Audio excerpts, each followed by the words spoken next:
Okay, everybody. As Bill mentioned, my name is Ben Gable. I'm a partner developer advocate and game developer at Google, and I'm working on the initiative of Chromebooks and games on Chromebooks. And basically, we're super excited about this opportunity, and we're going to go over the Chrome OS, a little bit of overview of the Chrome OS. Then we're going to hear from Daniel about Star Wars Galaxy of Heroes and how they optimized the game for Chromebooks. And then I'm going to talk a little bit about the technical overview of things you might look out for when optimizing your game for Chromebooks. So as you mentioned, as some of you might know or may not know, you can now, all Chromebooks launched in 2017 and later now support, contain Arc++. And so they've got an Android container running in it, and they can play Android apps and games natively. So this is super exciting because now you can play on your mobile device and on a PC-like form factor. And this is something that's important because it's not just Chromebooks. There's a push, I think, in the entire industry where we're pushing towards this like universal app type thing where you can play on your mobile device, you can play using like Samsung DeX on a PC type experience. So it's important to think about this moving forward, that users are really going to expect to play their game on the go and then maybe at home plug into some device or load it up on another like different form factor device and continue playing from where they left off. So, and of course, we're all gamers, so I think some of us might argue that playing on a keyboard and mouse is the only way to play. So super exciting for that reason as well. Just a little bit about the momentum of Chromebooks. So, this just rolled out in 2017, and we overtook Macs in the US in 2016. It's a huge player in the educational space, so a lot of schools are buying Chromebooks. Obviously not to play games on them, but hey. And it's growing, and Google's putting in a lot of effort in kind of making Chromebooks a huge success. And so some of the common issues that we run into when we optimize Android apps for Chromebooks is obviously you've got a bigger screen, increased resolutions. You're a default to landscape orientation now instead of portrait. You've got windowing to take into consideration. And then also you've got keyboard and mouse controls. And while these are common issues, for games, there's a lot of opportunity. So you can avoid the hand claw playing these hi-fi immersive games that kind of now you could play for hours on end. You can avoid cramping your hand. You've got a bigger screen, so UI is more readable. It does its job better. It's more functional. And obviously, keyboard and mouse means you've got more accessibility, better controls, especially in competitive type games, or really any type of game. But we've got somebody here who has more experience and can give us a first-hand look at how they optimize it. So I'd like to welcome Daniel up from EA, and he's going to talk about how they optimize Star Wars Galaxy of Heroes to make an awesome Chromebook experience. All right. Thank you, Ben. Yep. All right. I'm Daniel Levy with Electronic Arts, and I work on Star Wars Galaxy of Heroes. Recently, I've had the exciting opportunity to work with Ben to get Star Wars Galaxy of Heroes Chromebook ready. Now, out of the box, if you've got a Unity title, you are going to be pretty far along in terms of what you need to do to support the Chromebook. But we're going to go over today a few best practices and key considerations that we've learned at Electronic Arts when designing new features and retrofitting existing features for the Chromebook platform. So just a little bit of background if you're not familiar with Star Wars Galaxy of Heroes. We provide a mobile CCG, collectible card game, collectible character game, with strong RPG elements and mechanics. We let players collect their favorite characters and ships across a wide variety of timelines within the entire Star Wars universe. Through our use of the Unity game engine, we support iOS, Android, and, as we'll see, the Chromebook. Though our worldwide launch was in November of 2015, more recently, in November of 2017, we've added support for keyboard-focused features, which we'll get into in a second here. So if you're an existing live title, you're probably thinking, why would I retrofit keyboard support? Why would I rethink the features in my game and engineer them and redesign them around keyboards? There's quite a bit of technical jargon here, but really the core is consistently we've seen month over month a growth in key indicators that are important to game developers. Our daily active users on Chromebook have grown month over month, and we've also seen just specific to the Chromebook platform are gross revenue increase. And again, as we stated earlier, if you're a Unity title, you're 80% of the way there to supporting a great experience on the Chromebook platform. Now, you're probably thinking, this sounds great. How do I start redesigning my features or integrating support for new features around the Chromebook platform? There are a couple of pillars that we consider in redesigning and creating new features that are keyboard focused. One of the key things, and this is going to seem somewhat obvious, but keep it in mind, focus on wide audience value. What do we mean by wide audience value? If you're designing a new feature in your game, don't design that feature such that it's entirely specific to keyboard functionality. Think about new features when you're supporting keyboard functionality that add value to both existing users of your game and new players that are going to want to interact with your game on a keyboard. This provides an easy justification to your development team and makes this side quest easier to justify in terms of development cost.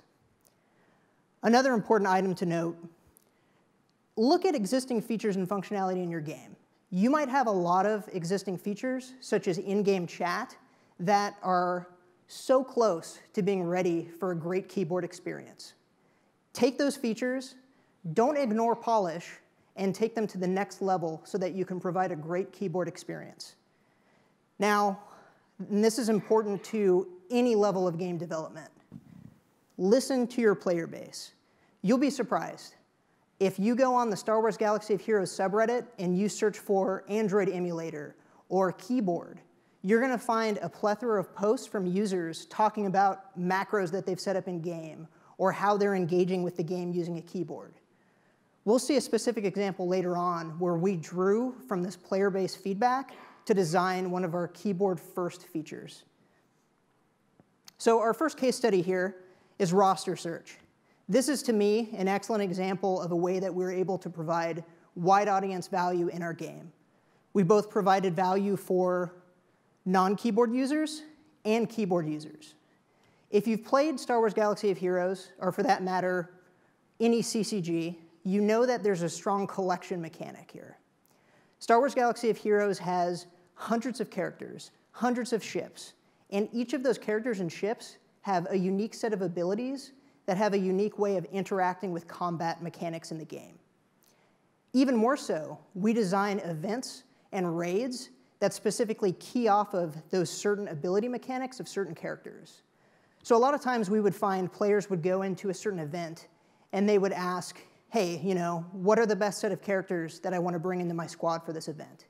They would analyze the meta, they'd understand what to do with respect to that event, but then they would get down to the actual squad selection and they would find themselves inundated with a roster scroll list that they would have to flick through to find their characters or ships to assign to their squad for that event. So we designed a roster search filter, which for non-keyboard users gives quick access for selecting different classifications and factions of characters, and for keyboard users allows them to quickly type and search for any different type of characters they're looking for. And this is a feature that we've gotten great feedback on that's provided value to both types of users. Now, our next case study, and this is the one that I'm kind of most excited about, is battle keyboard bindings. This goes back to the social media aspect here.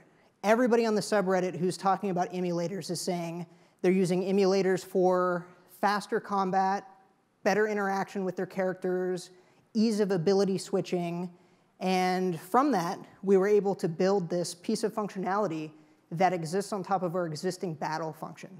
So listen to your player base and design new and exciting ways to interact with your existing game features that are very keyboard focused and provide a better experience. Finally, and this one's going to seem really obvious, almost every game out there has some sort of in-game chat functionality, but this, in my mind, is the perfect example of why polish is important. Let's say you take the base game with chat functionality. You're in battle, you see a chat UI icon, you're able to open a chat dialog, and you're able to interact with your guild. Now, there are a couple pieces of friction within that flow. You have to first tap the icon, go into the prompt, focus the text entry box, and then start typing. That's not keyboard-focused design. We have the ability to detect these keyboard users, so let's take advantage of that. Let's give these users a spacebar macro, for example, that allows them to easily open and close the chat dialog.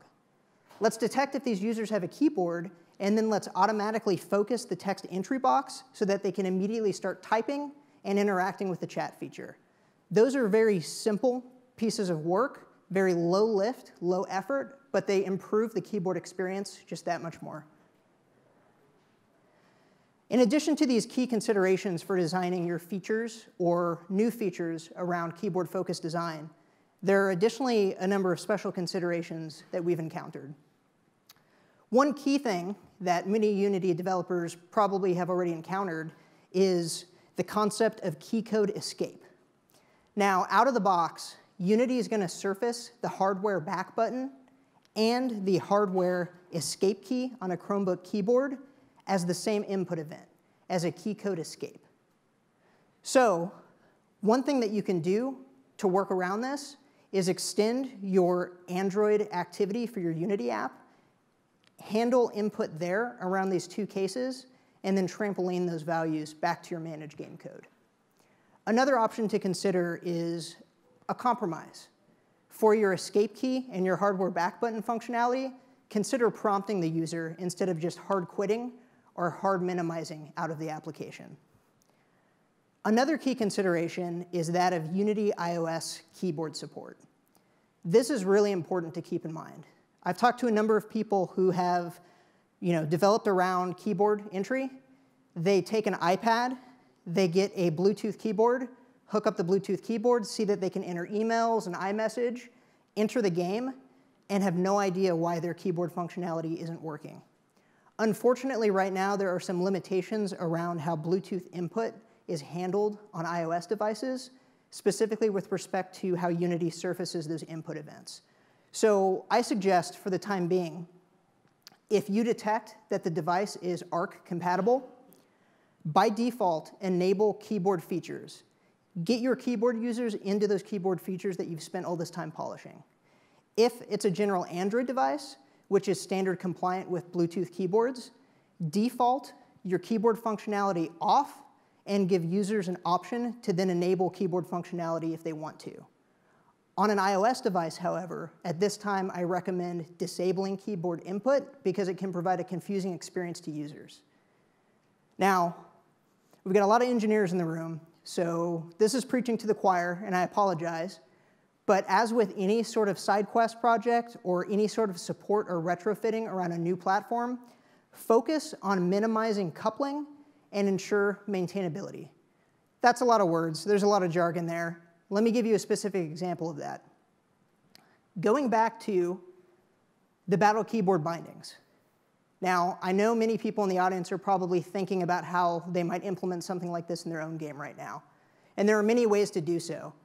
One of the first approaches, which might be somewhat naive with respect to the statement, is taking those battle ability icons and directly coupling the display and functionality of those keyboard macros with the battle ability icons. Now, that's probably an easy way to get this functionality started and get it going in your game. However, the downside is now you've introduced a coupling between your keyboard functionality and the core mechanics of battle in your game. This isn't good. You're going to end up in a situation where you've pat yourself on the back, you've gotten awesome keyboard-focused features in your game, you have Chromebook support. Months in the future, an engineer is going to roll onto the project. They're going to have to redesign some core mechanic of your battle ability system, and they're going to be stuck maintaining your keyboard binding code. So instead, for this example, consider having an overlay where you pin those UI elements on the abilities, detect them at the time that you're in battle, and then do something like simulate an input press. It's not exactly elegant, but it at least removes the coupling from your keyboard functionality and your battle ability system. Now I'm going to turn the microphone back over to Ben for some more technical considerations. Thanks, Daniel. All right, so as we saw from Daniel, thinking about how you can optimize your game on this new form factor is really a huge benefit, and there's a lot of possibility there. So we're going to go over some of the technical aspects you should consider when optimizing your game for Chromebooks. So first off, it's the real Android. So it is Android running side by side with Chrome OS on Chromebooks. So you've got access to all the things you would expect in Android. And as Dan mentioned, the first step is kind of already done for you. So if your app is published on the Play Store right now, it's already running on Chromebooks. That might freak some of you out, but don't worry. I would say you're probably 80 to 90% of the way there. You're using the same APK for both mobile devices and Chromebooks. So let's go over some common issues, some best practices, and some of the testing and tools that you have available when optimizing for Chrome OS. So the first thing we're going to talk about is Target SDK version and 64-bit support. So this Chrome OS is currently running Android N. P is coming later this summer, which is awesome because there's some cool mouse capture APIs that we'll have there. But you have to target at least API level 24 in order to get all the freeform resizing functionality in your game. If you don't do that, your game will restart whenever you get a configuration change. So it's important to target at least 24. But as mentioned earlier, this fall we're going to require you to target Android O. So it's a good idea to start working on this now rather than later. Your minimum API level doesn't need to change. And some things you might run into are permission updates, we've talked about it a little bit earlier, and some background execution changes as well. So first thing you should do is start looking in your Target SDK version. So some features and sensors are actually incompatible with Chromebooks. So if for example, if your game is asking for using GPS or NFC or stuff like that, those are not supported on Chromebooks. So it's going to show up as not compatible with your device on the Play Store. So you want to make sure that you remove those permissions if you're not using them, or add required equals false in order to prevent it from being filtered out on the Play Store for any Chromebook users. If you do that, however, just make sure to dynamically check in your code these features are available before you try to use them. Otherwise, things will blow up. That's never fun. And some permissions also imply feature requirements. So if it's kind of a small list, it's on the developer page. But if you're asking for any kind of, looking for like SMSs or stuff like that to send out maybe invites to friends lists or whatever, your app will be filtered from Chromebooks. So it's important to just double check your permissions and features to make sure there's nothing that could be filtering it out on Chromebooks. So the other big set of common issues is around the display. So dynamic resizing by default is enabled if your API level target is greater than 24. So in a lot of cases, this can cause flickering or texture stretching. And especially with a lot of game engines, it doesn't handle it very well. Because in the gaming world, PC, we kind of expect things to be at a set resolution and a locked aspect ratio. So what we kind of recommend is that if you can't support dynamic resizing, which we encourage you to take a look at, you can always set resizable activity equal to false in your manifest in order to prevent Chrome OS from allowing your app to dynamically resize. One thing you should keep in note is that it has to be on the root activity. So we've seen some cases where if you happen to use a different launch mode or something, it will ignore this setting. So you just have to make sure that that is set on your root activity.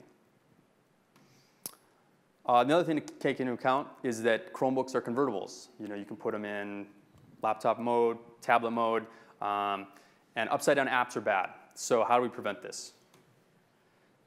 So basically what you want to do is, if you are checking in your code for and determining the orientation based on that, you want to make sure that you're using display get rotation and you're taking into account that portrait mode might not always be rotation 0. So you want to swap your axis accordingly if you are doing this in code dynamically, because it's going to be different from your mobile device to Chromebooks. However, easiest way to handle this is to just specify your sensor orientations in your manifest. So you can specify portrait or landscape. And then if you do that, just make sure that you don't specify one thing in the manifest and then try to do something different in the code later on. You'll make Chrome OS go crazy. Another thing to take into account is that if you have a portrait mode game and you play it in a full screen landscape setting, you might want to add some flowers or other cool stuff on the sides there to prevent the ugly black bars. So it's just something to think about. So another thing that's on Chrome OS is input compatibility mode. So what this aims to do is it basically tries to just make touch-based games and apps just work, which makes sense because most of the apps and games on Google Play right now for mobile devices only expect touch inputs. So it basically translates mouse and trackpad events to touch events under the hood. This might not be the best if you're trying to actually optimize your game and take advantage of mouse and trackpad events. So what you can do is you can tell Chrome OS you're targeting PC-type hardware by specifying the following in your manifest, and then you can check the source of your motion events to actually determine where this is coming from. So once you do that, you can do things like listen for mouse hovering, scrolling, stuff like that. All these nice things that users would expect when playing with a mouse. So a really good example of this is Minecraft Story Mode. Telltale basically dynamically checks to see if the user is playing with a keyboard and mouse. And if they are, they change the input mode to basically support from their touch-based control scheme to their desktop PC and mouse type control scheme. So it really works really well and it's seamlessly. And so if you're looking for a great example, I recommend that you check that out. So let's talk about some best practices now. Targeting compatible Chromebooks. So not all Chromebooks are going to support touch or even have touch screens. A lot of them do right now, but it's not something you should rely on in the future. So you should make sure that you specify that you don't require a touch screen because of the fake touch feature. Otherwise, again, your app or game will get filtered out from the Google Play Store. You can also, we don't recommend this, but if you want to exclude specific devices, you can always do so through the Google Play console. But we recommend that you try to support as many devices as possible. So mouse and keyboard, probably one of the biggest best practices we can suggest is to support mouse and keyboard. So what does that actually mean? Well, detecting clamshell versus tablet is one, showing contextual control prompts, and consider accessibility, menus, and UI. So again, Asphalt 8 detects that you're using a keyboard when you start up the game, and it will actually show you your control scheme based on which control scheme you're using. So if you're playing in tablet mode, which works great, not so great when you're playing with a laptop. So they will change the control prompts when you're playing with keyboard and mouse so that users aren't confused when they're sitting there and they're like, what, do I have to pick up my laptop and play with it? So definitely keep that in mind. If you're using Unity, luckily detecting a mouse and keyboard is pretty easy. You can just use a standard input class to detect keyboard and mouse input. If you're using Java, you can do something a little bit more interesting where basically you can pull the input manager and basically figure out if your device has a hardware keyboard and mouse, and then maybe toggle some kind of input mode to say I'm playing on a desktop environment versus I'm playing on a mobile environment. So those are some ideas on how you might detect the different environments you're in and providing the right control scheme for your users. And Daniel kind of talked about some of these ideas for keyboard, but things like skill key bindings, navigation, menu navigation, extra credit, custom key mappings, these are all things that would really be appreciated by users on Chrome OS. If you're using gamepads, which some of you are, it supports up to 4, and it uses all the standard APIs for reporting, so you're good set there. And on performance front, so Chromebooks support the Pixelbooks, and some of the newer Kaby Lake devices all support Vulkan 1.0. 1.1 is coming soon, so this is rolling out across different devices. So definitely take advantage of that if you can. Also, try to provide an x86 build. There's a lot of Chromebooks that have x86 processors, and there is some overhead with Houdini ARM translations, so just keep that in mind that if you can, it's best to provide an x86 build so that you can take advantage of that. And also, you should be careful with dynamic performance optimizations in your game. So Chrome OS is basically using a compositor, and it can totally screw up. You could get into situations where you end up with quadruple buffering based on how the compositor is doing. So you might want to think about testing if you're doing any kind of dynamic optimizations to make sure that you could be requesting buffers and getting them back super fast, and you might get one buffer that takes some time because of the compositor. So that could totally screw up your dynamic performance optimizations. So that's something to test and just keep in mind when you're trying to optimize for Chrome OS. So testing and tools. You want to make sure that you test your old and new flows. So moving forward, our goal is to keep Chrome OS in line with the Android version in line with your mobile devices. So there's not a lot of big, large breaking changes. But with that said, when you first start bringing your game over to Chrome OS, you want to make sure you test the close button up in the upper right corner. Make sure that your app isn't dynamically resizable. If you're saying it's not resizable, minimizing, maximizing, x86 builds, ARM builds. You just want to make sure that there's no gotchas. All the Android lifecycle is the same across Android and Chrome OS. So it should all be the same, but there might be some gotchas you should just test for. And the Chrome OS emulator is now available. It's integrated with Android Studio and has hardware acceleration. So it's a great tool if you're developing to quickly test any kind of performance or issues with your game. And also, big news is that ADB over USB is now available. Previously, it's coming out to Chromebooks, rolling out to the different models. Previously, you had to attach over Wi-Fi, which obviously is kind of not ideal in some cases. But we're slowly rolling this out, and you should watch the keynote later this week for more information on this. But this is also a really big win for Chromebooks.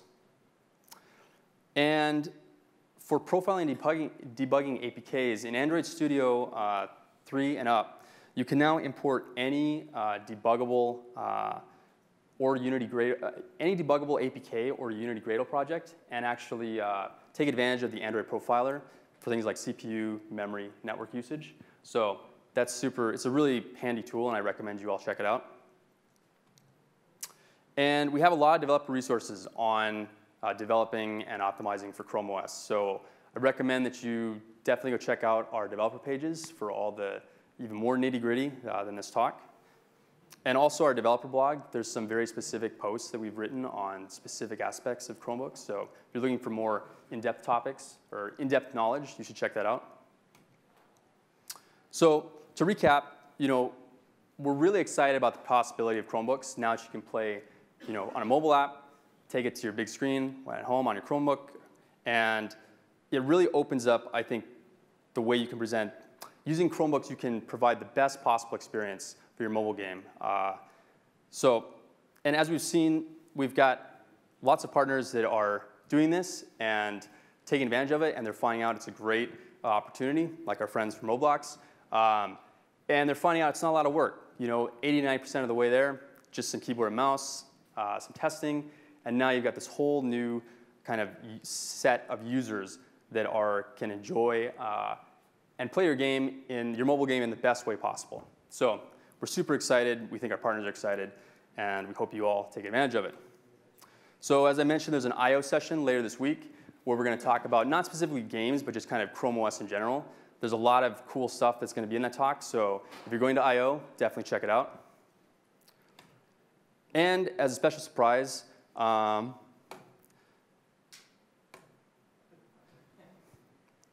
Chromebooks. So we have a bunch of Chromebooks, and we're going to give one to each company that is here today. So what we're going to do is please come find me during the mixer. I'm going to be sitting back over there with those boxes, and one representative from your company will give you a Samsung Chromebook Pro. So we hope that you guys take that back.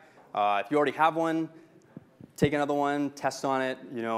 Please check it out, and we think that you'll be surprised at how well it works, and hopefully it inspires all of you to optimize your games for Chrome OS. So thank you. If there's any questions, I don't know if we have any time, you can either email me or we'll answer some right now. Thanks. So I'm always looking for great Android TV games for our Shield TV, and it seems that with the lack of touchscreen support, you can't obviously assume touchscreen support, as you mentioned, and with controller support, HID support, how much overlap is there between Android games for Chromebook and Android games for Android TV? Android TV. I think, so I'm not super familiar with Android TV, what the overlap is, but I think, in general, it's just another space where you're not going to have a touch screen, or you're going to have to think about these other methods of input that will just make your game work if you don't have a touch screen. I don't know if that answers your question, or like what specifically do you mean by the overlap? Well, for example, Android TV requires... For the recording. Yeah. Android TV doesn't have icons, it has banners because it's a different format. The launcher is different, the lean-back launcher. How much of what you do code-wise and design-wise for games on Chrome OS can you then take to make a great game for Android TV? I see. I think it's all work that all plays together. So if you're optimizing for Android TV and you're adding all these keyboard and mouse input, or keyboard or pointer inputs, it all kind of filters back into Chromebooks as well. So thinking about other, implementing in your game other methods of input and other ways that users might be interacting with your game, it all plays together into making kind of an app, a game that can run on Android TV, on Chromebooks, on tablets, etc. So, thank you. Yep.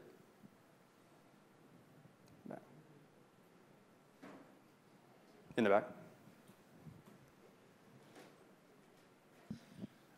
Are you guys going to be putting together a highlight reel of Chrome OS apps running on, or I'm sorry, Android running on Chrome OS? Because that was our other thing when we're trying to get our developers to be excited about it. Like, this is another platform. It's another chance for you to reach more users. Yep. But they look at it and they say, well, that's more work. Yep. So we want to be able to make sure it's something that we can highlight when it's being put in well, and we can point to our to other developers and say, that's what we're looking for. That's the kind of functionality. That's the sort of user. The Galaxy of Heroes examples were incredible. Like, that's the kind of stuff that our devs need. Yeah. So there is a sizzle reel that's happening at the I/O keynote that I believe will be uploaded to YouTube as well if you don't have an I/O ticket. Also, when you get the Chromebook, in the Google Play Store, we're highlighting games that have been optimized very well. So it's an actual, featured banner in there. So you'll be able to download apps and test them out and just kind of see what other games might be doing and how you could potentially take some of those ideas and filter it into your game. Fantastic, thanks. Any other questions? Cool. If there's no more questions, feel free to shoot me an email. I'll be around at the Mixer too, so thanks a lot.